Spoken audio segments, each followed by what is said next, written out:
Ahli-ahli syurga ialah apabila mereka bercakap, mereka tidak akan berbohong. Ahli-ahli syurga yang apabila diberikan masa kosong oleh Allah, mereka akan menggerakkan bibir mereka, menyebutkan dengan lidah mereka zikrullah ataupun membacakan Al-Quran. Dan ahli-ahli syurga tidak sekali-kali di kalangan mereka yang selalu mengambil hak dan juga menzalimi orang lain. Maka apabila melihat betapa susah dan tingginya sifat dan syarat yang telah ditetapkan oleh Allah itu, seolah-olah diri yang sedang bercakap dan kita semua ni macam seolah-olahnya tidak ada pilihan lain selain syurga, iaitulah neraka, wal'iyadzubillah.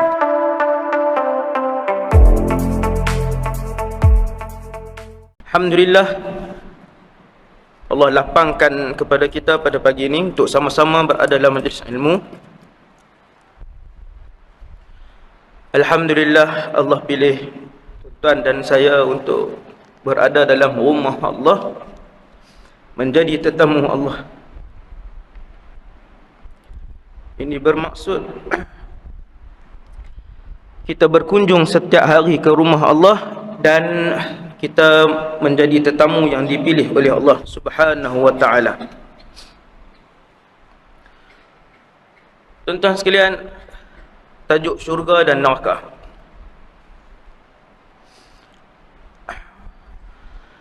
Apa yang membuatkan saya begitu tersentuh ialah di akhirat kelak kita tidak akan ada pilihan yang ketiga. Kita hanya ada dua pilihan saja. Dan ketika itulah berlakunya perpisahan yang sebenar di antara kita dan orang-orang yang kita sayang. Apabila seorang melangkah kaki masuk ke dalam syurga Allah, dan yang seorang lagi melangkah kaki masuk ke dalam neraka Allah, wal'iyadzubillah. Untuk masuk ke dalam syurga mestilah mempunyai sifat, kriteria dan juga akhlak yang sangat baik. Kerana Allah menyebutkan bahawa ahli-ahli syurga adalah orang-orang yang tidak bercakap perkara-perkara yang lawa. Ahli-ahli syurga adalah manusia-manusia yang apabila mereka bercakap, mereka tidak menyakitkan hati orang lain. Ahli-ahli syurga ialah apabila mereka bercakap, mereka tidak akan berbohong. Ahli-ahli syurga yang apabila diberikan masa kosong oleh Allah, mereka akan menggerakkan bibir mereka, menyebutkan dengan lidah mereka zikrullah ataupun membacakan Al-Quran. Dan ahli-ahli syurga tidak sekali-kali di kalangan mereka yang selalu mengambil hak dan juga menzalimi orang lain. Maka apabila melihat betapa susah dan tingginya sifat dan syarat yang telah ditetapkan oleh Allah itu, seolah-olah diri yang sedang bercakap dan kita semua ni macam seolah-olahnya tidak ada pilihan lain selain syurga, iaitulah neraka, wal'iyadzubillah. Tuan-tuan sekalian, Allah Subhanahu wa ta'ala telah menghantar Rasulullah sallallahu alaihi wasallam, yang Nabi itu juga berusaha untuk memasuki syurga. Bukan Nabi duduk saja, Nabi juga satu orang manusia yang sangat berusaha. Bahkan di kalangan semua Rasul, Rasulullah adalah orang manusia di atas muka bumi ini sejak Nabi Adam alaihissalam sampailah manusia yang paling akhir, yang paling banyak menerima ujian daripada Allah dan yang paling susah dengan ujian-ujian berat daripada Allah Subhanahu wa ta'ala, sampailah Nabi berjaya untuk menjadi seorang manusia yang paling disayangi oleh Allah Subhanahu wa ta'ala.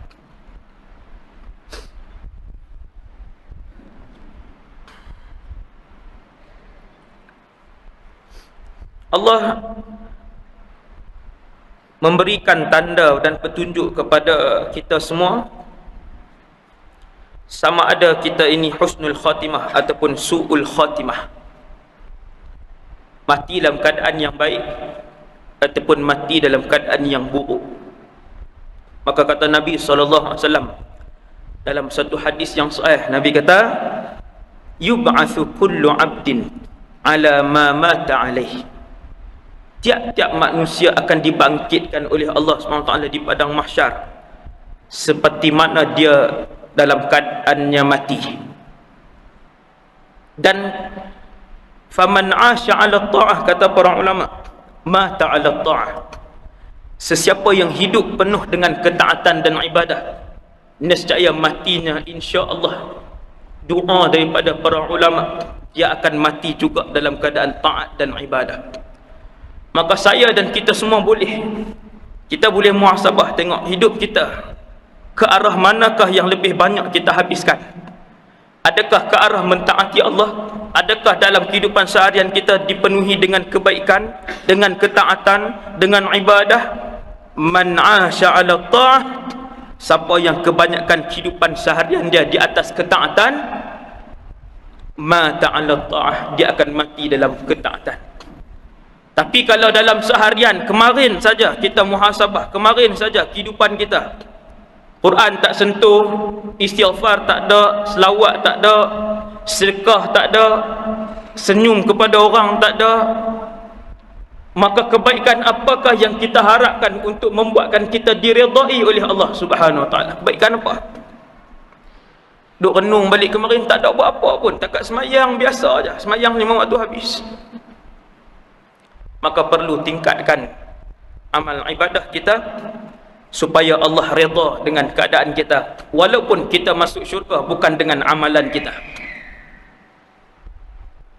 Nabi kata tidak ada seorang pun yang masuk syurga dengan amalannya. Semua orang masuk syurga dengan rahmat Allah. Sahabat tanya, wala anta ya Rasulullah, bahkan kamu juga ke ya Rasulullah, kamu pun tak masuk syurga dengan amalan kamu? Nabi kata, wala ana, aku pun tak masuk syurga dengan amalanku, illa an yataghammadani Allahu bi rahmatin minhu wa fadl, kecuali Allah melimpahkan kepadaku dengan nikmat dan juga rahmatnya. Kita nak masuk syurga dengan rahmat Allah, dengan belas ihsan Allah, dengan kasih sayang Allah. Akan tetapi Allah nak sayang, Allah nak kasih, Allah nak limpahkan rahmat itu bila Allah tengok banyak tak buat amal ibadah, banyak tak buat ketaatan kepada Allah, banyak tak buat benda-benda yang Allah redha waktu hidup di muka bumi dulu. Kalau timbang amalan kita, banyak benda redha, benda yang Allah redha kita buat, banyak benda yang ketaatan yang kita buat, maka ketika itu Allah akan memasukkan kita ke dalam syurga dengan rahmat Allah, kerana Allah redha dengan amalan ibadah kita yang banyak. Nabi kata, aku kenal satu orang lelaki, kelebihan Rasulullah sangat besar. Kalau kita bersembang dengan kekasih-kekasih Allah di kalangan waliullah yang bermimpi jumpa Nabi, yang kadang-kadang melihat Nabi secara yaqadhah, secara jaga, kadang-kadang mereka diperlihatkan oleh Allah sesuatu. Nabi SAW lebih daripada tu, dalam peristiwa Isra wal Mi'raj, Nabi diperlihatkan oleh Allah seluruh isi syurga, seluruh isi neraka, kedudukan arash, kedudukan syurga dengan tingkat-tingkatnya, kedudukan neraka yang menjurang ke bawah. Lagi dahsyat Nabi melihat buah-buahan syurga, bidadari syurga, pokok-pokok, taman-taman syurga, gedung-gedung dalam syurga, bilik-bilik, kamar-kamar, khutbah mimbar, pakaian-pakaian, sungai, dilihat oleh Rasulullah SAW dengan dua matanya. Kata Nabi, Allah perlihatkan padaku satu orang laki-laki, dia adalah orang terakhir di kalangan umatku yang masuk syurga. Nabi kenal, Nabi kata aku tahu mukanya, aku kenal rupanya. Allah tunjuk ni, nampak ni depan ni, manusia paling akhir di kalangan umat Nabi Muhammad yang masuk dalam syurga. Maksudnya yang dah masuk neraka dah. Kita, seandainya kita Muslim, mukmin, tapi tak sempat bertaubat, mati, ditimbang amalan buruk lebih banyak, masuk neraka dulu.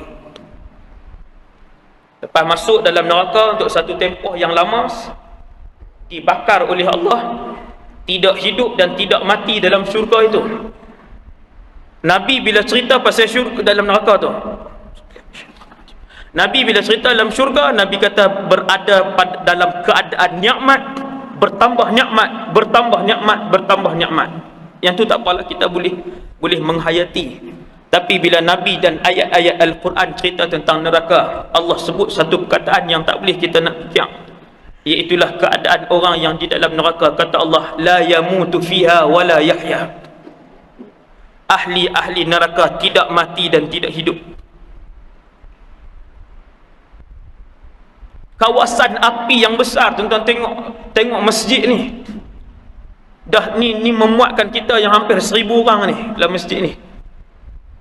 Bayangkan pula satu kawasan yang lebih jauh, lebih besar dan jauh lebih dalam, yang nak menempatkan puluhan bilion manusia. Gelap gelita neraka itu, dengan api yang lebih panas puluhan kali ganda daripada api dunia yang kita tengok.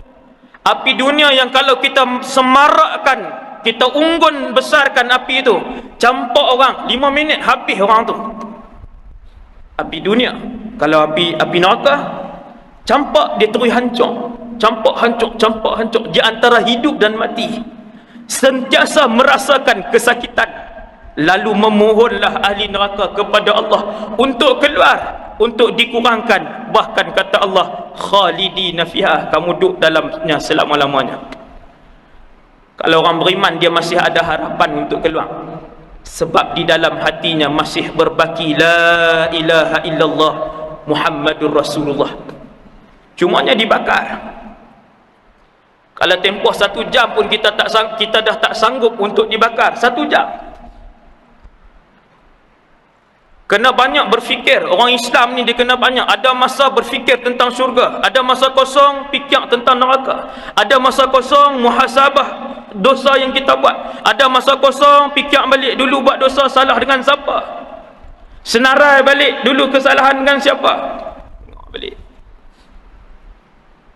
Kalaulah Allah takdirkan kita, andainya Tuhan kata kamu duduk dalam neraka sebulan nak duduk dalam neraka, dengan tubuh badan yang besar. Ahli neraka bukan tubuh badan macam ni, dia jadi lebar, beratus-ratus hasta lebar dia.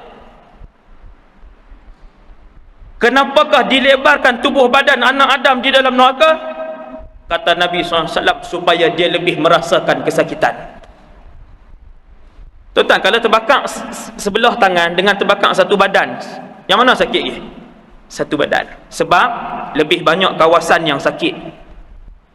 Maka dengan sebab itu, kulit manusia ataupun tubuh badan manusia dilebarkan oleh Allah jadi besar, supaya kesakitan itu lebih banyak.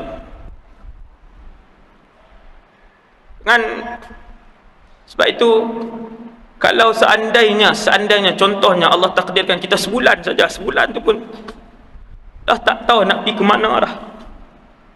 Sebulan itu pun dah tak tahu nak pergi ke mana duduk dalam neraka ni. Beralih kanan panas, beralih kiri panas, duduk panas, melompat panas, berdiri panas, menerak panas,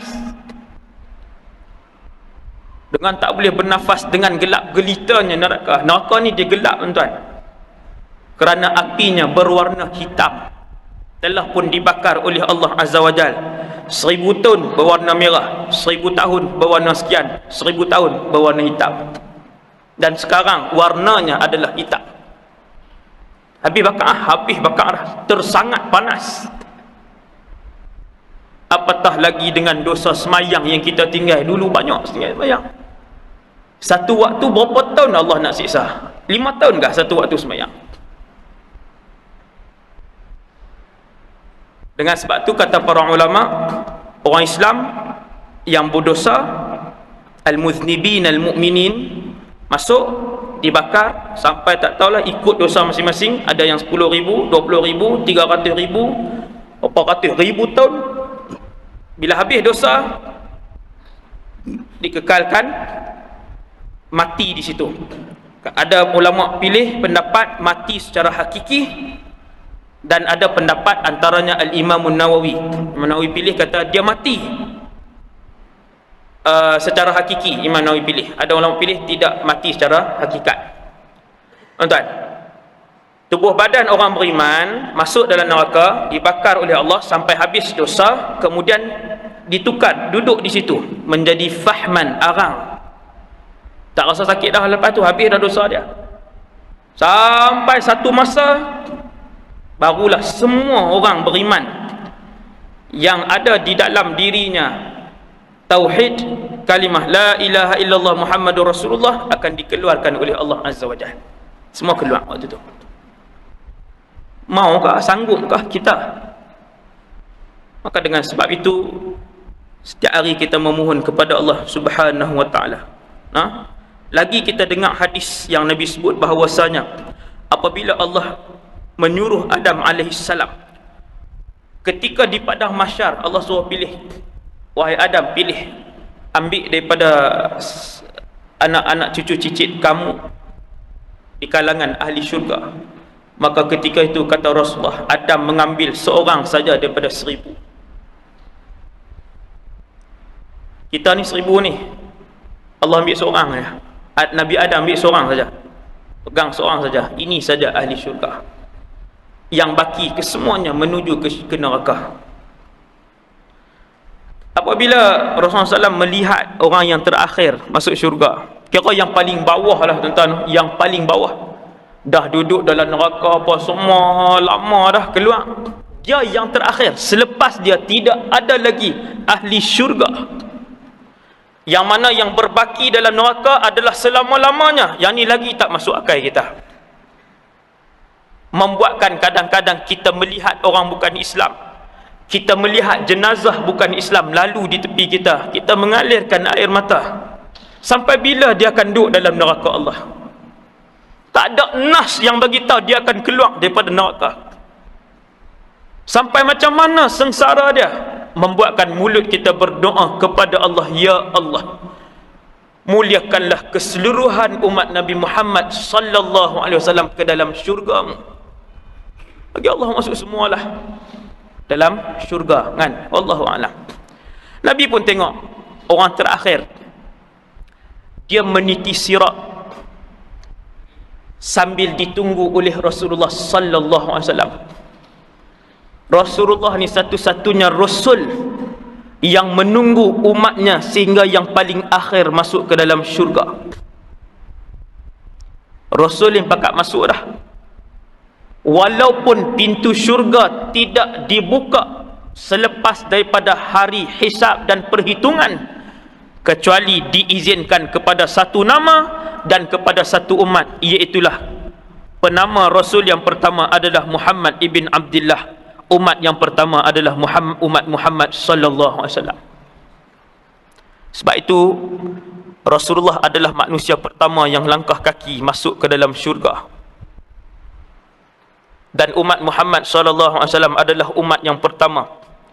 Pun begitu Nabi berdiri menghadap, membelakangkan syurga dan menghadap titian sirat, lalu ditanya oleh para sahabat, ya Rasulullah, kenapa baginda tidak menghadap ke syurga? Kata Nabi, supaya aku boleh melihat di kalangan umatku yang terjatuh ke dalam neraka dan memberikan manfaat, syafaat kepada mereka. Sampai situ sayang lagi Nabi. Sampai situ sayang lagi Nabi. Kita nak selawat ke Nabi sehari 100 pun tak ada. Nak dapat macam mana kasih sayang dan syafaat Rasulullah?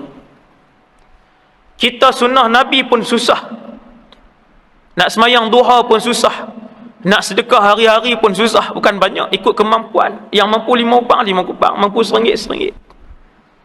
Nak buat kebaikan hari-hari pun susah. Dia kata punya pasal hak tu orang lain. Dia tengok sampah sampai tersumbat longkang, dia kata punya pasal siapa suruh pergi sumbat naik. Hidup ini bukan dia punya pasal tak punya pasal. Setiap tindakan dalam kehidupan kita, sama ada dosa ataupun pahala. Ini cara orang mukmin berfikir, ini cara ahli syurga bertindak. Dia tak rasa rugi nak angkat sampah, dia tak rasa rugi nak basuh cawan, dia tak rasa rugi nak buat benda amal kebajikan kepada siapa pun dia buat. Ini ahli syurga. Nabi kata, aku tengok orang terakhir ni di kalangan umatku lelaki yang terakhir. Bukan di kalangan umatku, lelaki yang terakhir. Dalam hadis itu disebutkan, dia berjalan di atas titian sirat dengan lambat, panjang. Titian sirat panjang cerita pula, jadi panjang, lama nak lalu titian sirat. Apakah warna ataupun keadaan titian sirat? Gelap gelita. Kenapa ya Rasulullah? Kerana titian sirat itu dibentangkan oleh Allah di atas neraka Jahannam. Maka neraka Jahannam gelap, titian sirat itu juga gelap. Ya Rasulullah, bagaimana mungkin kami berjalan? Kata Nabi SAW, anggota badan kamu akan bercahaya berdasarkan kepada iman kamu. Ada orang, kata Nabi, yang bercahaya hanyalah ibu jari kakinya sahaja. Cahaya. Kemudian dia berjalan, padam pula. Bila padam, dia berhenti pula tunggu. Sikit lah. Iman dia malak. Salat dia kurang. Kadang-kadang dia tinggal, kadang-kadang dia lewatkan. Maka iman dia sangat malak. Keluar macam tu je, sikit-sikit lah. Bila bercahaya balik, dia berjalan balik. Bila padam balik, dia berhenti balik, kata Nabi. Dia tunggu balik. Ada yang melintasi titian sirat secara melunsur, ada yang secara merangkak. Nak masuk syurga ni, syurga di depan, bawah neraka, syurga di depan. Ada yang berjalan, ada yang berlari, ada yang seperti menunggang kuda, ada yang selaju angin, kata Nabi sallallahu alaihi wasallam. Sampai selaju angin ni manusia-manusia yang setiap hari kehidupan mereka diisi dengan ibadah kepada Allah, tak ambil hak orang, tak sakit hati orang, sentiasa memberikan kepada orang, lebih seronok memberi daripada menerima. Itu sifat ahli syurga. Lebih seronok membantu daripada dibantu. Ambil sat, pergi jangkui sat, basuh kereta sat, buka pintu sat. Itu orang mengarah. Orang mengarah bukan orang yang semua dia nak arah. Ambil pisau kat, dia duduk tu lah. Nak pisau, nak apa, duduk tang tu. Ahli syurga dia lebih suka memberi daripada diberi. Ahli syurga dia lebih suka menolong daripada ditolong. Maka kata Nabi, orang lelaki ni, Nabi kata dia berjalan lambat ya, ni hak last sekali ni, hak masuk syurga last, jalan lambat atas titian sirat. Nabi duk tengok, satgi dia pergi ke kanan, satgi badan dia hoyong ke kiri, nak dekat jatuh. Dia paling last, paling lemah sekali, iman yang paling lemah. Maka akhirnya dia sampai dekat dengan pintu syurga. Sampai, bila dah habis titian sirat, dia nampak satu pokok yang besar. Dia berasa bahagia tengok pokok yang rendang itu, sebab duduk dalam neraka. Tengok satu pokok yang besar, yang rendang, ada air pula mengalir. Dia kata, ya Allah, aku nak yang tu. Tapi Tuhan kata, boleh, jangan minta lepas ni selain daripada ni. Dia pun duduk di situ, minum, berteduh, apa semua, dia seronok, rehat. Dia berasa nikmat yang teramat dah. Kemudian dia nampak satu lagi di depan. Dia kata, ya Allah, nak yang tu pula, yang tu lebih indah. Tuhan kata, tadi kamu dah berjanji untuk tidak minta yang tu. Ada hadis ni, ni cerita ni. Tuhan pun bagi. Tuhan tahu anak Adam macam ni lah, anak-anak Adam, cucu Adam ni macam ni lah. Dia kata, nak yang depannya, ya Allah, pohon yang lebih depan, lebih indah. Ni bukan dalam syurga lagi, pinggir, ya, pinggir syurga. Allah Ta'ala pun kata, dia pun duduk di pokok tu. Lagi seronok pokok tu, buah-buahannya lebih banyak, sungainya lebih besar. Tiba-tiba dia nampak lagi yang ketiga di depan. Dia kata, ya Allah, nak yang tu. Tuhan kata, bukankah kamu dah berjanji untuk tidak minta? Dia kata, ya Allah, yang tu lebih indah. Tuhan pun bagi. Apabila dia duduk yang ketiga, dia sudah hampir dengan pintu syurga, dan dia telah mendengar sami'a aswati ahli jannah. Dia dengar suara-suara ahli syurga. Suara ahli syurga, dengar suara ahli syurga. Dia kata, ya Allah, boleh dah nak masuk dalam ni. Laki-laki last sekali ni, dia dengar suara ahli syurga. Tuan-tuan, suara ahli syurga, suara pun sedap dah. Hak Allah suruh kita sabang ni, sat saja hak bumi ni, tuan-tuan, sat saja. Bila kita renung balik hak Allah bagi ni besar sangat, dalam syurga ni Allah bagi besar sangat.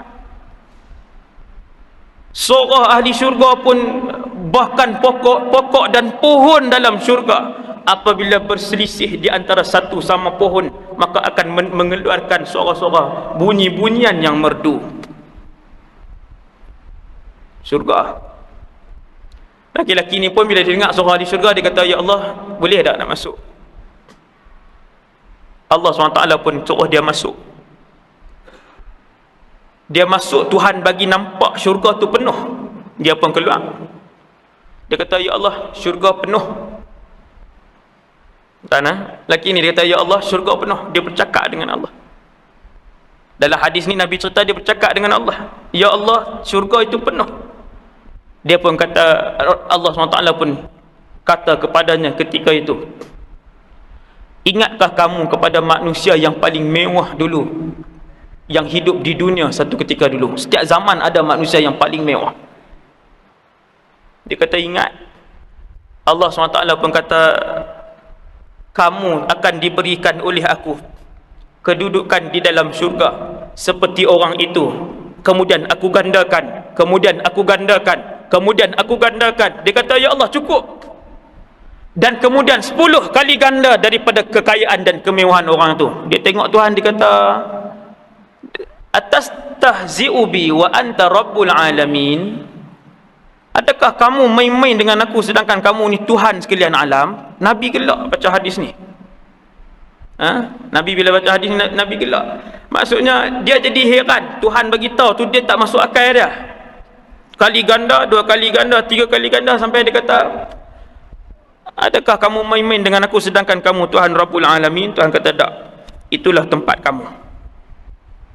Tempat manusia paling bawah sekali dalam syurga Allah Subhanahu Wa Taala. Tuan-tuan sekalian, hari ini ceramah saya tak panjang, insya-Allah.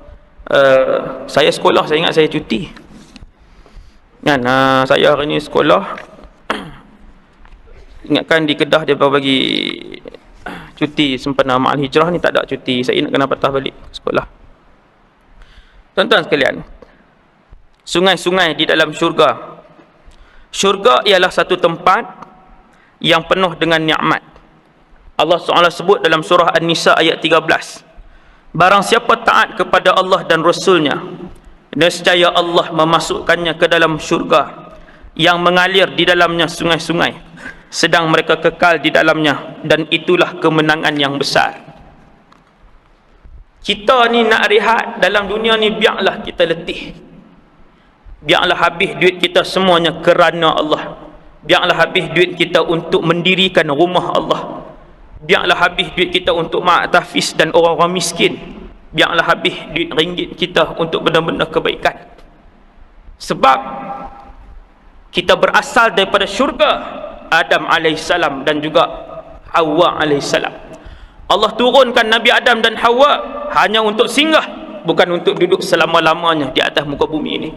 Jadi kita ni turun mai, dibawa oleh Nabi Adam dalam benihnya, turun mai ke dunia ni, mai untuk singgah saja. Dan satu hari nanti kita akan kembali ke tempat asal kita. Dan ada orang tidak memilih tempat asalnya, dia pilih tempat syaitan dan juga iblis, iaitulah neraka. Jadi syurga dalam Islam dia ada satu tempat yang penuh dengan kenikmatan yang diminta oleh setiap orang, setiap hari oleh orang-orang yang beriman. Dalam syurga ada sungai. Semua orang teringin dengan sungai. Semua orang suka. Tuan-tuan tengok orang hari ni, rumah orang kaya, kalau lagi kaya dia buat kolam renang tak? Dia buat kolam renang.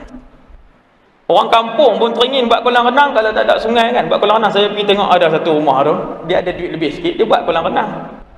Dalam 5 meter kot. Saya tengok apa ni, macam kolam ikan keli . Dia kata, "Hai ustaz, ni anak cucu duk balik berenang ni tiap tahun." Jadi seronok tau kalau ada kolam renang. Kat rumah-rumah mewah kan, juta-juta ni ada kolam renang. Allah tahu kehendak manusia, maka di dalam setiap syurga, setiap orang pada kita, setiap orang bila Allah buat kat dia syurga dia, setiap syurga kita mengalir sungai di bawah tu. Nak terjun waktu bila pun sungai. Maka sungai-sungai dalam syurga ini disebutkan oleh Nabi SAW, hadis riwayat Imam Bukhari, sesungguhnya Firdaus itulah tempat terbaik dan tertinggi darjatnya. Di atas syurga Firdaus terdapat arasy Allah, dan dari situ mengalir sungai-sungai syurga daripada arasy. Dia macam ni bumi, lepas tu tujuh lapis langit, 1, 2, 3, 4, 5, 6, 7. Keluasan dia tak tahu nak cerita lah, baru langit-langit ni. Tuan-tuan, no? 7, lepas langit ke-7 syurga. Selepas syurga yang 7 tingkat itu, lepas syurga 7 tingkat, Firdaus, Adnan, Naim, apa semua ni, ada arasy Allah Azza wa Jalla. Arasy Allah. Bawah arasy betul-betul melekat dengan arasy, nama dia kursi. Nama dia kursi. Besarlah arasy ni, tak tahu nak cerita lah. Besar dia. Malaikat-malaikat yang menanggung arasy ini, dia punya saiz dia diceritakan oleh Nabi SAW. Kepala dia di arasy sana, dia pegang, kaki dia sampai ke bawah ni, besar, panjang sampai ke bawah, lebih langit, lebih 7 lapis langit tu, kaki dia duduk di bawah yang sedang menanggung arasy itu. Maka arasy lebih besar daripada kursi. Daripada bawah arasy itulah mengalir punca air, iaitulah air sungai yang masuk ke dalam syurga, bermula daripada syurga Firdaus, mengalir ke seluruh syurga lain. Wa arshuhu 'alal ma'. Arasy Allah itu pernah disebut dalam satu hadis yang sahih, di atas air. Kita tak boleh nak bayang, macam mana tak boleh nak bayang? Nanti insya-Allah ditunjukkan oleh Allah Azza wa Jalla. Kalau ahli syurga lah, kalau ahli neraka tak tengok apa tuan-tuan. Kalau ahli neraka tak tengok apa tuan-tuan. Kalau ahli syurga insya-Allah takkan tengok. No? Tingkatan langit, kursi Allah, arasy Allah, qalam. Satu makhluk yang Allah cipta untuk menulis. Makhluk pertama dalam alam ini yang Allah cipta adalah Al-Qalam. Ada hadis yang sahih. Makhluk terawal dalam alam ini adalah qalam. Sebelum arasy, sebelum syurga, sebelum neraka, sebelum kursi, qalam. Macam mana tak tahu? Qalam ni kalau bahasa kita, bahasa Melayu masuk pen, tapi bukan pen lah. Cuma dia satu makhluk yang kerja dia menulis semua yang pernah berlaku semenjak Allah ciptakan makhluk sampailah akan datang. Semua ditulis. Qalam. Macam mana qalam? Insya-Allah di akhirat kelak insya-Allah kita mendoakan semua kita dapat melihat dan menyaksikannya, bahkan melihat Allah Azza wa Jalla. Di situ mengalir air syurga, dan disebutkan mata air syurga ada yang bernama salsabila yang akan diberikan kepada orang-orang yang mendekatkan diri kepada Allah SWT. Dalam Quran Allah sebut juga pasal ayat syurga, ayat-ayat sungai dalam syurga, surah Al-Insan ayat 5. Selain daripada hadis, memang ada lah maksudnya, no? Sesungguhnya orang-orang yang berbuat kebajikan minum dari gelas berisi minuman yang campurannya adalah air kafur, iaitu mata air dalam syurga yang daripadanya hamba-hamba Allah minum, yang mereka dapat mengalirkannya dengan sebaik-baiknya. Kemudian bangunan dan mahligai dan istana-istana dalam syurga. Setiap kita apabila ditimbang amalan kita, alhamdulillah amalan baik kita banyak, apa semua masuk syurga. Maka tiap-tiap daripada kita akan diberikan syurga yang tak sama kedudukannya. Tak sama tuan-tuan. 100 darjat kata Nabi. Syurga itu pintunya 8, tingkatannya 7. Setiap satu adalah lebih mulia daripada yang lain. Ada para ulama kata dia macam tu, tingkat. Ada ulama kata dia tak tingkat, dia rata sama aja, tetapi setiap satu tak sama dengan kelebihan yang lain. Macam rumah lah, walaupun duduk dalam satu kawasan, ada yang rumah 100,000, dia ni 300, dia ni setengah juta rumah dia, tapi semua dalam satu kawasan, tanah lot. Gitu dua pendapat para ulama. Kemudian kita akan diberikan oleh Allah Subhanahu Wa Taala syurga kita sendiri. Mahligai dan istana syurga terbuat daripada emas dan mutiara terbaik yang disediakan bagi hamba-hambanya yang beriman. Emas tuan-tuan, bangunan-bangunan ni emas dan perak, mutiara.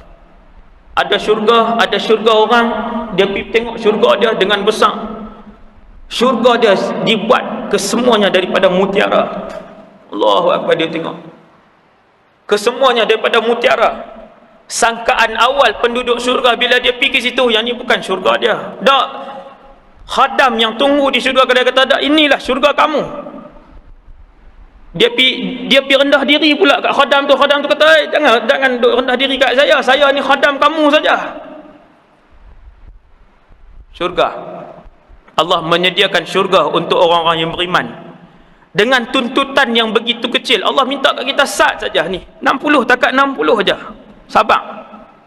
Ma la ainun ra'at wala udhunun sami'at wala khatara ala qalbi bashar. Tiap-tiap nikmat yang ada dalam syurga, mata kamu tidak pernah melihatnya. Wala udhunun sami'at, telinga kamu tidak pernah mendengar kemerduannya. Wala khatara ala qalbi bashar, Nabi kata bahkan tidak pernah terlintas di hati kamu benda yang kamu nak tengok dalam syurga ni. Rumahnya, kenderaannya, makanannya, pakaiannya, gedung besarnya, semua hak benda kamu tak nak tengok.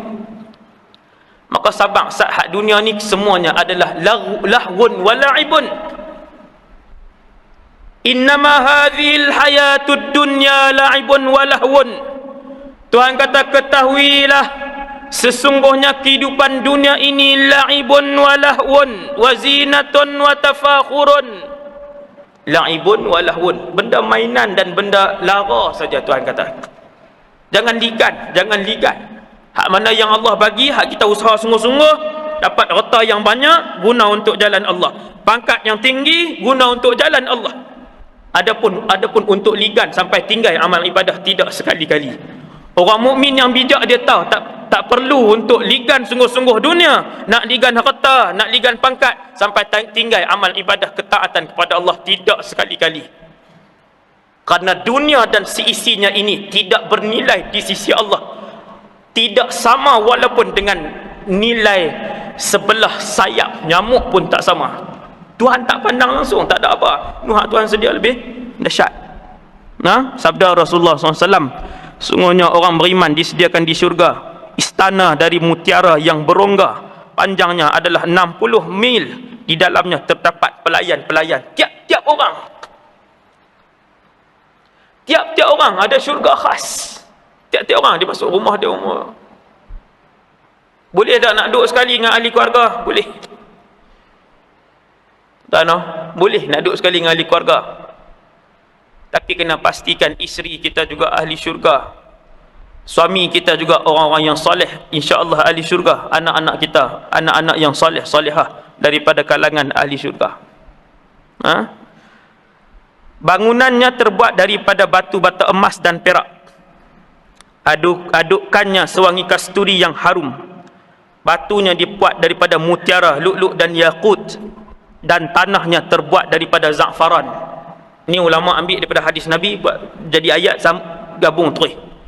Seperti tepung putih yang berbau kasturi. Tanah syurga ni dia lebih pada nak dekat warna putih. Allahu Akbar, kita tak tahu no, dia jadi indah. Kawasan-kawasan. Rasulullah menjanjikan antara hadis, barang siapa yang solat sunat 12 rakaat sehari semalam, maka Allah akan membangunkan sebuah rumah kepadanya di pintu syurga. Pintu syurga ada 8. Kenapa 8? Sebab setiap satu ada namanya yang tersendiri. Ada pintu syurga solat, ada pintu jihad, ada pintu sedekah, ada pintu puasa, ada pintu macam-macam. Bila Nabi cerita kat para sahabat, setiap orang akan dipanggil melalui amalannya yang paling banyak. Dia tuan-tuan, setiap kita ni, saya duk tengok orang ramai ni, orang soleh dan sebagainya. Ada orang soleh dia dengan Quran. Memang dengan Quran ni hari-hari dengan Quran. Puasa-puasa juga, cumanya puasa sebulan 3 hari, macam tu je. Dia puasa, dia tak apa sangat, dia Quran. Dosa lain tak buat lah. Semayang 5 waktu, keluar zakat, pi haji, tak ambil hak orang, tak ngumpat, mohong, fitnah orang, tak ada. Cumanya dia ni spesialis apa dia? Dia suka Quran. Sehari 10 juzuk dia baca Quran. 3 hari khatam, 3 hari khatam, 3 hari khatam, 3 hari khatam. Adakah? Ada tuan-tuan. Ada sebahagian manusia yang begitu. Maka dia ahlul Quran. maka keistimewaan dia kot pintu tu. Seorang orang Mesir, Syekh Muhammad Hassan cerita, dia kata doktor ni mai jumpa dia, doktor pakar bedah mai jumpa dia. Dia kata, tuan guru, dalam syarak dia kata sepanjang saya bedah orang, benda yang paling ajaib dalam hidup saya ialah apabila satu orang pakcik umur 60-an, 70-an, muka dia berseri-seri pakcik ni, tapi bila nak bedah dia teriak. Doktor tu kata, pakcik, saya tak nak masuk bedah dah, pakcik teriak. Pasal apa pakcik teriak? Pakcik takut kah? Dah tak takut. Pasal apa pakcik teriak? Dia kata, pakcik ni jawab, aku tanya orang kata bedah ni ambil masa lama. Orang kata ambil masa 6 jam, 7 jam, 8 jam. Maka aku sedih hari ni, aku tak boleh nak ulang bacaan wirid Quran. Dia tak boleh nak baca Quran yang aku duk buat tiap-tiap hari. Doktor tintanya, pakcik duk baca sehari berapa juzuk?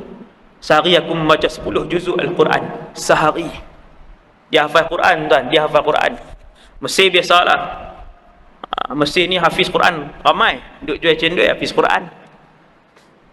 Kadang-kadang cendol tak ada lah di Mesir. Maksudnya yang tepi jalan ni. Pakcik ni kata sehari saya baca 10 juzuk, saya rasa rugi sangat hari ni. Tak boleh nak baca bacaan harian. Boleh tak saat lagi sebelum bedah, tinggal aku sejam, dia pun pakai baju untuk dibedah. Orang nak bedah, nak kena bedah kan, pesakit pun pakcik tadi dia pakai baju. Dia kata aku duduk atas katil saat lagi, biarkan aku selama 1 jam, aku nak membaca Al-Quran. Quran ni mungkin kita tak rasa best tang mana.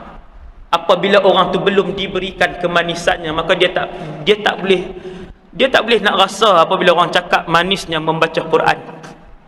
Tapi bila orang tu Allah dah bagi kat dia selok satu muka, dia akan selok muka lain, dia akan sekali muka surat lain, dia akan kali muka surat lain, sampai 10 juzuk. Pakcik tu pun salin baju, pakai baju nak dibedah. Dia pun tidur atas katil bedah sambil dia ulang kaji Quran dia. Bukan ulang kaji lah, baca wirid dia. Memang dia hafal, ingat kan, baca wirid dia. Lepas sejam doktor pun main cucuk hak tu, bius satu badan tu. Maka kata doktor, kami pun mula bedah. Demi Allah wahai tuan guru, apabila saya memulakan bedah kepada pakcik tadi yang hari-hari membaca Al-Quran, saya mendengar mulutnya tidak berhenti-henti membaca Al-Quran sejak daripada awal kami bedah sampai kami habis, bisautin murtafi', dengan suara yang kuat. Cucuk habis dah, tidak mulut dia bergerak baca Quran. Pasal apa? Pasal hati munsyaridun bil Quran. Hati ni dah penuh basah hidup dengan Al-Quran. Apabila hati sudah basah hidup dan nikmat dengan Al-Quran, maka hati akan mengarahkan seluruh tenteranya, iaitu anggota badannya, untuk taat kepada Allah Azza wa Jalla. Hati, kata Abu Hurairah, adalah raja dan anggota-anggota badan adalah tentera dan rakyat.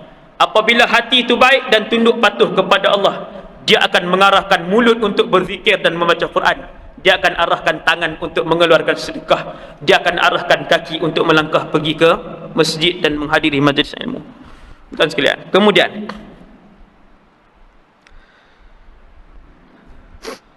ke 10 kena berhenti lah kan? 10 kena berhenti lah. Apa nama ni, pokok dan taman dan naungan di syurga. Dan pokok-pokok dalam syurga, Nabi kata kita masuk syurga, katalah amin tuan. Tak kata amin pun. Kita duduk dalam syurga nanti, amin kan, sebut amin. Amin maksudnya ya Allah kenankanlah. Macam tak teringin pun masuk syurga. Tak siapa pun tak kata apa kan. Faham tak tahu. Kata Nabi, seseorang itu dimasukkan ke dalam syurga dengan tubuh badan Nabi Adam AS. Lebar lebih kurang 6 hasta, tinggi 60 hasta. Besar tubuh badan kita. Pasal apa besar? Pasal syurga tu sangat luas, sangat-sangat luas. Kalau kita besar ni jenuh halus. Maka semua masuk syurga dengan hadis yang sahih, dengan apa nama ni, tubuh badan Nabi Adam AS dan umur Nabi Isa 33 tahun. Semuanya, tok wan kita, ayah kita, mak kita, anak kita umur 33. Orang perempuan katanya ada pendapat kata 33, ada ulama saya dengar kata umur 17 kalau orang perempuan. Wallahu a'lam. Ada yang kata sama, laki 33, perempuan 33. Dengan wajah yang begini tetapi ditampankan oleh Allah. Tak payah duk kalut lah nak bercukur bulu kening, nak panjang, nak bagi tinggi hidung, tak payah. Masuk dalam syurga nanti semua segak, semua putih berseri, jurdun murdun, semua dalam keadaan ni tak ada ni, tak ada, dia tak ada ni. Orang laki-laki pun dia tak ada apa semua ni, bau janggut ni. Nabi yang sebut jurdan murdah, tidak ada ni bulu di pipi. Masuk dalam keadaan segak, lelaki dan juga perempuan.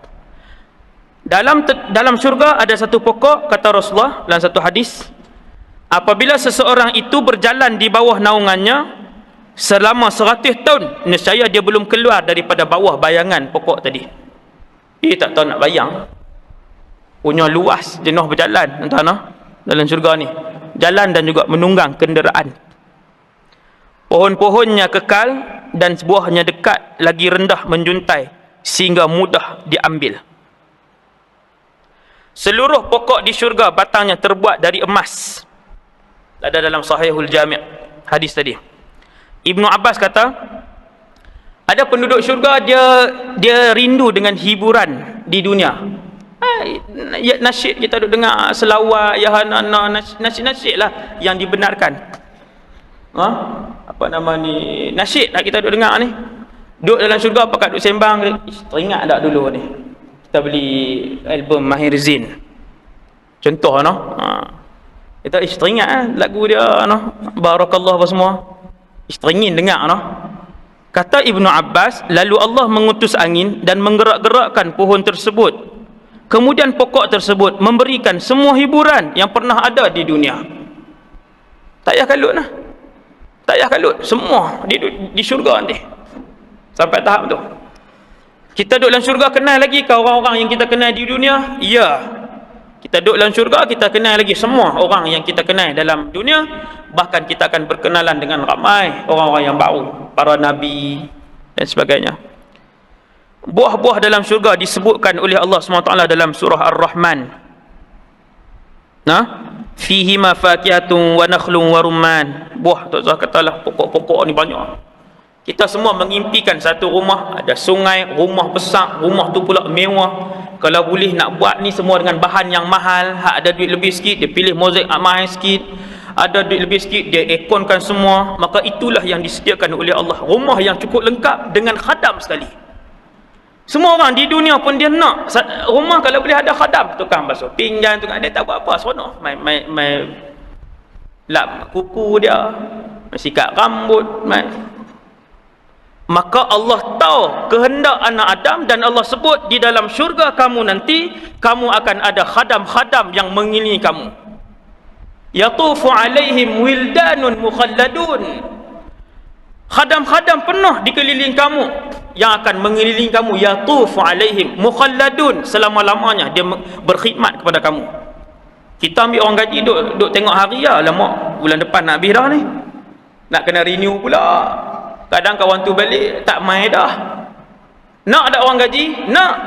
Kalau boleh 3 orang, kalau boleh 5 ustaz. Bahagian kereta seorang, bahagian kemas rumah, bahagian masak seorang.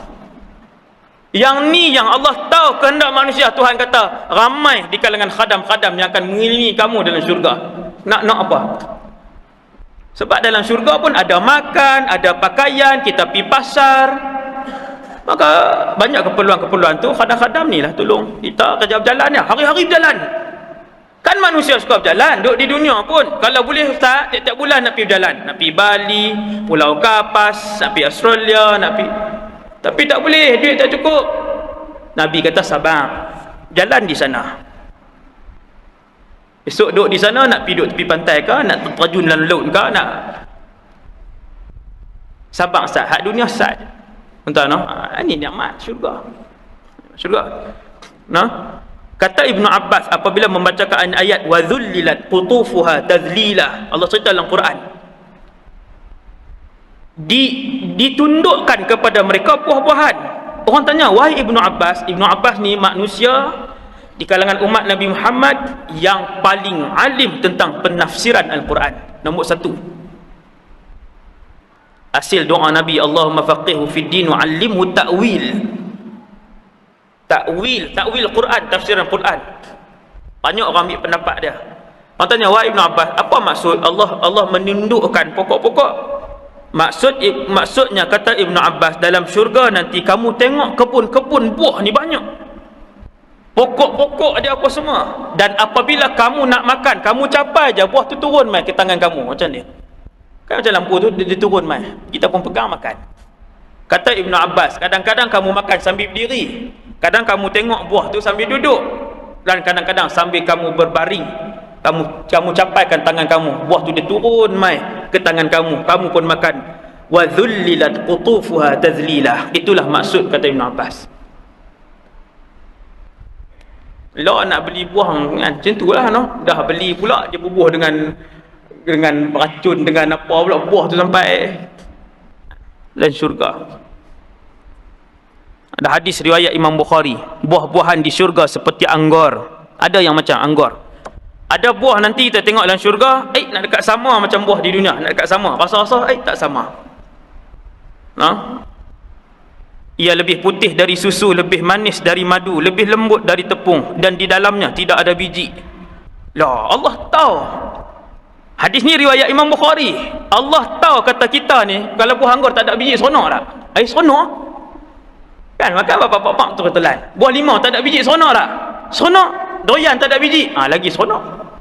Tu dia angkat-angkat tu lembut, ketul, luk. Allah tahu manusia suka buah macam tu. Maka Nabi pun sebut, Allah dah buat siap-siap dah kepada kamu semua wahai umat Muhammad, buah-buahan dalam syurga memang tak ada biji. Seronok kita makan. Cumanya nak sabar saat ni je. Yang Allah minta kat kita sikit sangat, yang Allah bagi terlalu banyak sehingga manusia menafikan itu adalah hak dia. Bila dia kata, dia tengok nikmat dia dalam syurga, dia kata, ini bukan hak aku ni, besar sangat. Tak terang mana pun yang aku korban di dunia dulu. Rumah terlalu besar, makanan terlalu hebat dan sebagainya. Makanan dalam syurga. Hadis riwayat Imam Muslim, Nabi SAW sabda, penghuni syurga makan dan minum dengan makanan dan minuman yang enak.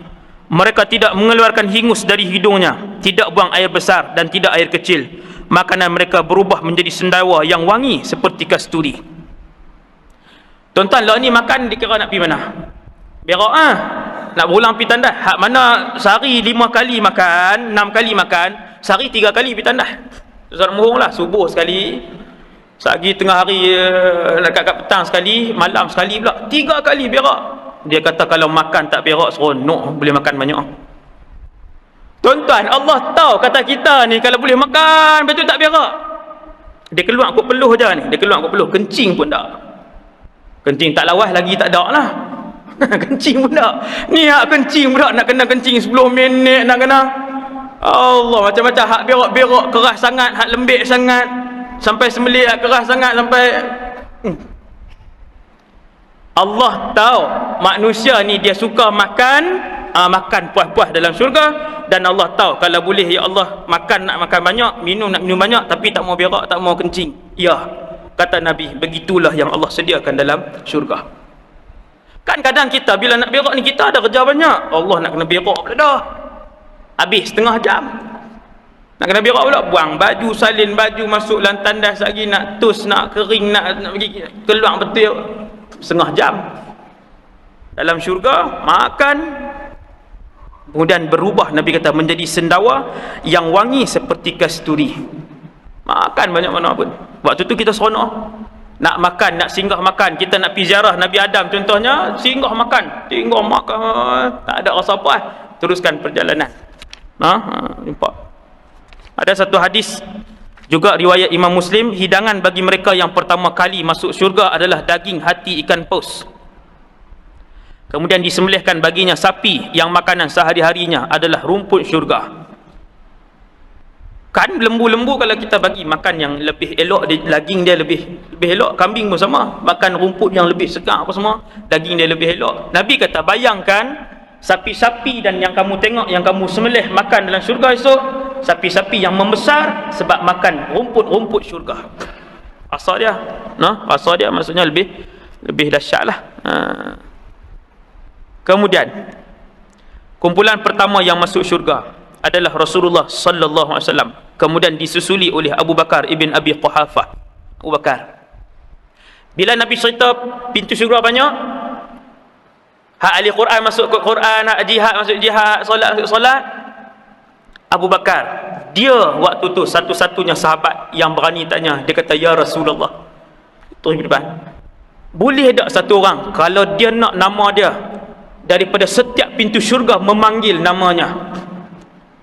Tuan-tuan nampak ada azam Abu Bakar. Orang lain rasa ni dah, duk rasa takut, duk rasa pintu manalah nak masuk. Kata tak ada pintu yang memanggil dia masuk. Pintu tu akan panggil nama kita.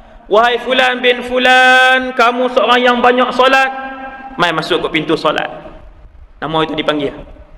Abu Bakar ni punya himmah dia aliyah. Dia punya semangat punya tinggi. Dia kata, ya Rasulullah, boleh tak satu orang tu dia nak semua pintu syurga panggil nama dia? Nabi kata, ya, ada.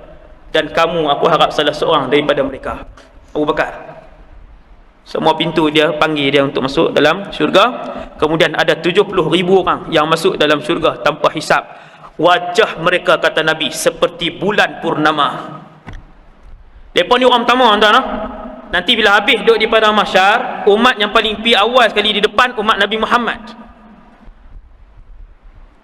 Dihitung apa semua amalan mereka, maka Allah pun ambil satu kumpulan yang terbaik di kalangan umat Nabi Muhammad, hak masuk syurga tanpa hisab dan iqab, terus masuk syurga. Nabi kata, bila mereka ni berjalan, dia sekali jalan sekali. Kumpulan ni dia berjalan masuk ke syurga sekali.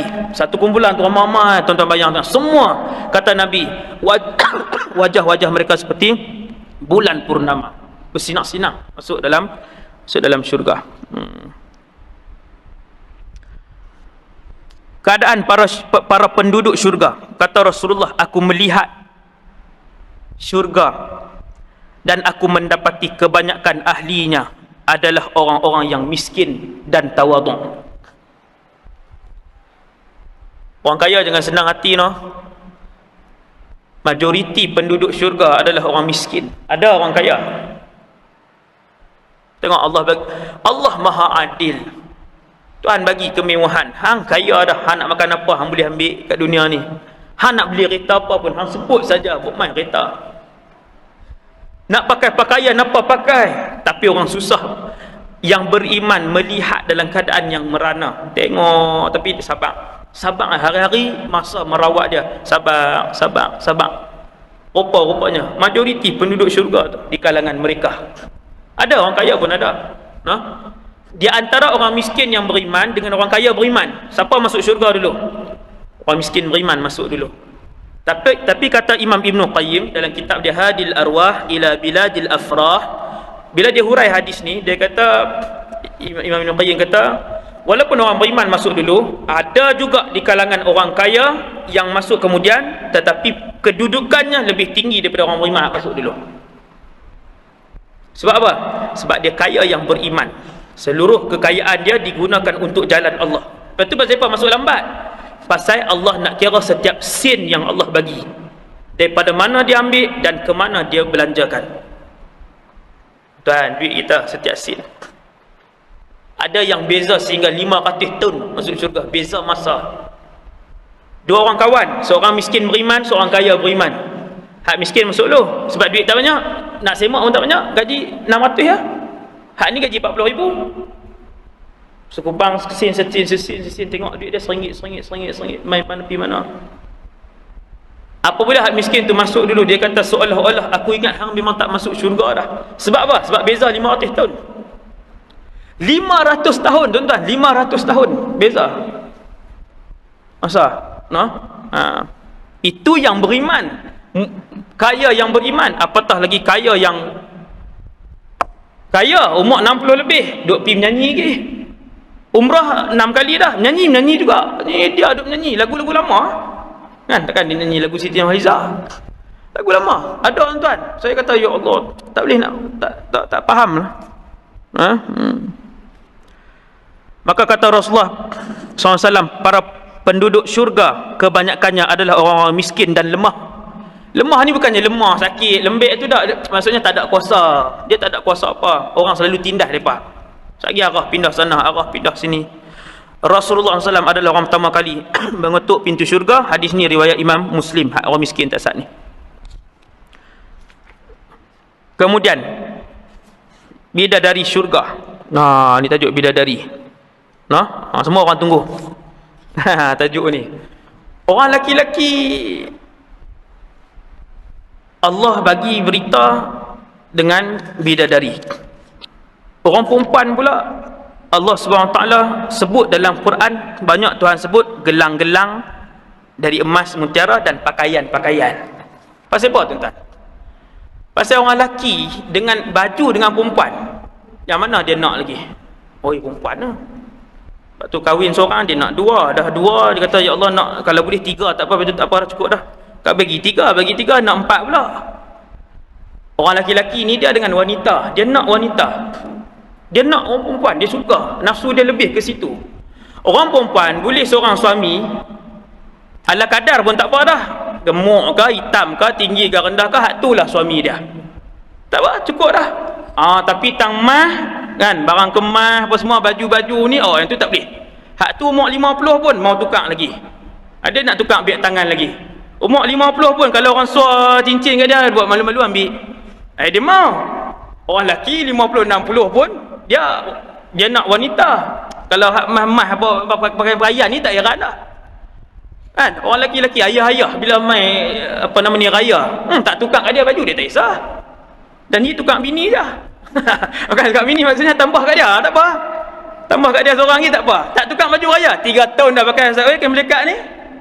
Dia tak heran. Orang perempuan tak tukar, tak boleh. 2 bulan sekali mau beli baju kurung baru, mau beli jubah baru punya. Sebab tu dalam syurga Allah tahu orang perempuan dia nak apa. Allah sediakan orang perempuan ni gelang-gelang emas, pakaian-pakaian, pada mutiara dan sebagainya. Orang lelaki pula disediakan kepada mereka bidadari-bidadari syurga. Satu orang ada 20 bidadari, satu orang ada 30 bidadari, satu orang ada 70 bidadari pada dia. Sahabat malu-malu nak tanya, ya Rasulullah, adakah di syurga nanti kita boleh berjimak dengan bidadari-bidadari itu? Nabi kata di syurga seorang mukmin diberi kekuatan yang banyak untuk jimak dengan wanita. Tuan-tuan duk ligan apa nikmat? Ni ada orang sampai umur 60 duk ligan perempuan lagi. Umur 60, umur 65, 72 nikah pula. 72 nak buka pintu pun tak larat dah. Kalau keras sikit pintu tu main buka Zat. Lah nikah juga. Tuan-tuan, syurga Allah sedia dah. Nabi kata Allah sedia bidadari, kamu boleh jimak dengan bidadari tu. Bahkan ada ayat Quran yang sebut inna ashabal jannatil yawma fi syughulin fakihun. Sesungguhnya ahli-ahli neraka hari ini, iaitu ketika duduk dalam syurga, dalam keadaan sibuk. Sibuk buat apa?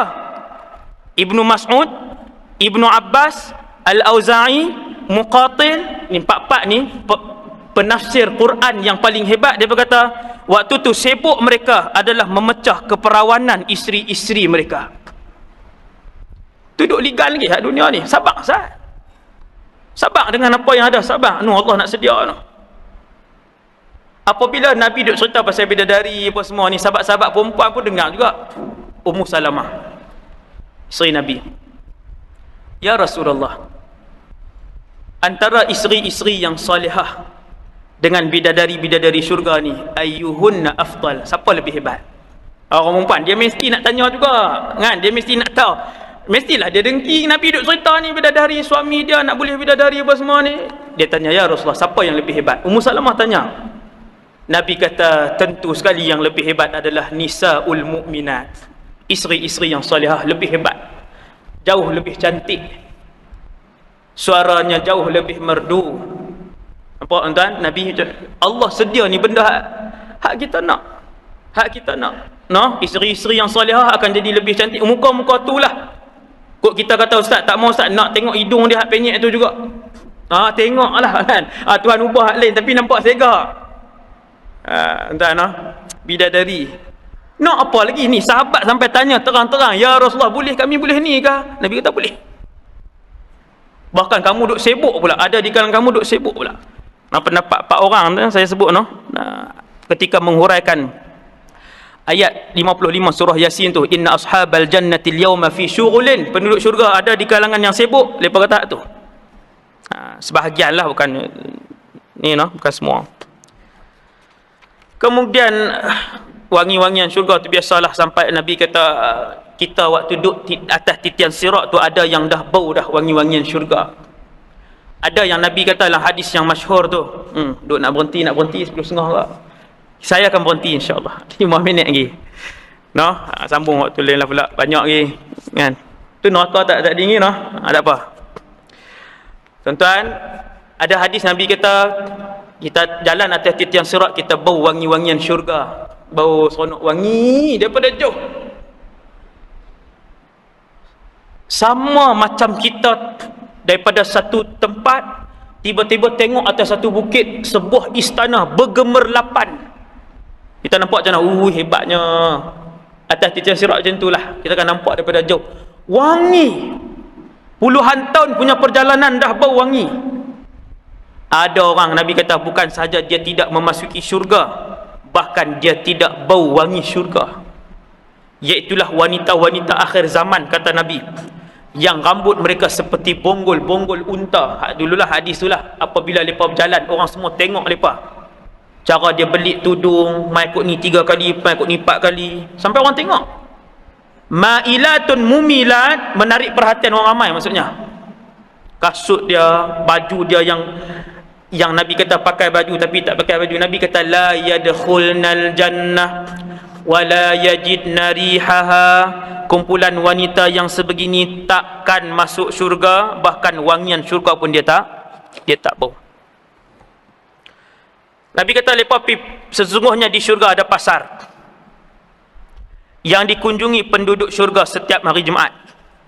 Pasar. Seronok di pasar. Angin utara berhembus dan menerpa wajah dan pakaian mereka hingga membuat mereka semakin tampan dan kacak. Sopangan kita keluar pergi kedai. Ada kedai buat kuku kita, ada kedai buat kulit badan kita, spa badan ni. Ada kedai pergi bersih muka, ada kedai pergi buat rambut apa semua. Di syurga, tiap-tiap kali kita keluar daripada syurga kita nak pergi pasar. Tuan-tuan, kehidupan macam dunia ni lah. Bahkan lebih seronok sebab semua orang kaya dan semua orang baik. Itu yang lebih menyenangkan. Tinggal barang kita beli apa semua, lungguk kat luar, masuk balik, tak ada siapa curi. Keluar tu ada. Sebab semua orang baik. Syurga. Kita buat apa pun dalam syurga, tak ada siapa nak bisik-bisik, nak kutuk kita, nak hina, mengumpat kita. Tak ada. Semua orang hati yang baik. Seronok, aman waktu tu. Kata Nabi, tiap-tiap kali pergi, kena angin, balik lagi segak. Dalam keadaan seperti itu, kata Rasulullah, mereka pulang menjumpai isteri masing-masing. Isteri-isteri mereka berkata, Nabi buat plural. Isteri-isteri mereka berkata, demi Allah, Tuan semakin tampan dan kacak. Lagi segak.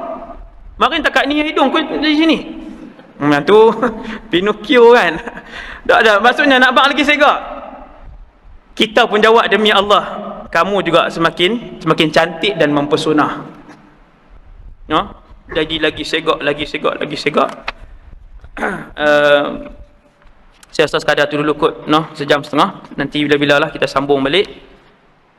Dia ada penutup dia tu, melihat wajah Allah Subhanahu Wa Taala. Pun panjang juga, Nantilah kita ada masa, nanti kita akan ada masa tak tahu, lepas 3 bulan ke 4 bulan. Sekadar tu dulu insya-Allah. Saya pun kena balik segera sekolah, saya ada kelas. Yang baik daripada Allah, yang lemah dan kurang daripada diri saya sendiri. Semoga Allah memilih kita. Di kalangan kita ada orang yang Allah sayang. InsyaAllah ada orang yang Allah sayang. Allah dengar suara dia, Allah makbulkan dia. Maka dengan doa dia, insya-Allah kita harap dia mendoakan orang yang disayangi oleh Allah tu supaya kita semua diberikan nikmat oleh Allah untuk duduk dalam syurga Allah SWT yang baik daripada Allah, yang lemah dan kurang daripada diri saya sendiri. Bismillahirrahmanirrahim.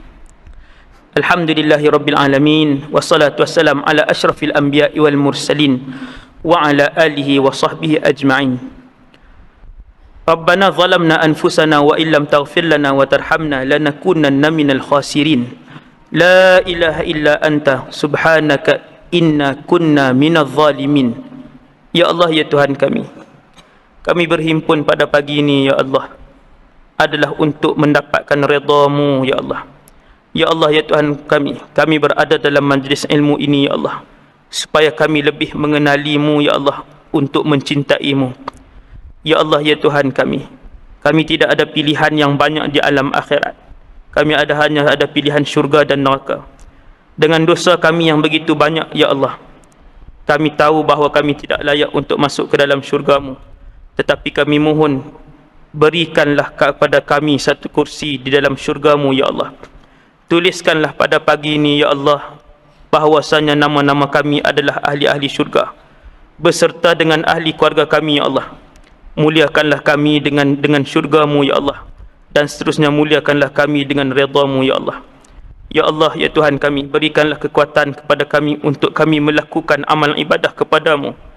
Berikanlah kekuatan kepada kami ya Allah untuk kami ikhlas dalam melakukan ibadah kepada-Mu ya Allah. Rabbana atina fid dunya hasanah wa fil akhirati hasanah wa qina adzabannar. Wa sallallahu ala sayyidina Muhammad wa ala alihi wasallam. Walhamdulillahirabbil alamin. Assalamualaikum warahmatullahi wabarakatuh.